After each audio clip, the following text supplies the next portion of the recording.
คือมีไก่ลายแท้พญาเนี่ยปู่นะฮะข้ารถหลอกบึกไก่เลยจะเข้าไปพักแล้วค่ำแล้ว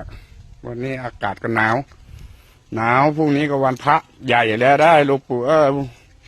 โอ้พรุ่งนี้ขึ้น8 ค่ำเดือน 12ก็จะถึงวันลอยกระทงหมดหน้าการกฐินแล้วไก่ก็ห่าวแล้วพอนะไก่อีพอโอ้กุฏิอีพองามใช่ไหม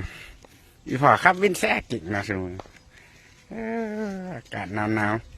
เลี้ยวมาพี่มากุดสิพาเมื่อเลยนะพาเมื่อพักผ่อนแล้วค่ำแล้วดูนี่ขับรถเก่งเว้ยสมุนขับรถเก่งเนี่ยปู่นะเนี่ยปู่นวลเราขับรถเก่งขนาดนี้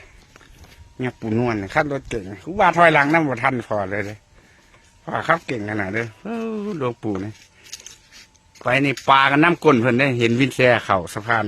ปลานิ่นร้อยน้ำก้นไปส่งหอดกุดเพิ่นนะเนาะปู่เนาะหลวงปู่ไปตะแพงขนาดเลยหลวงปู่ตาครับไปดีไปเข้ากุฏิเลยเข้ากุฏิไปเลยหลวงปู่ขับเร็วเลยบ่สา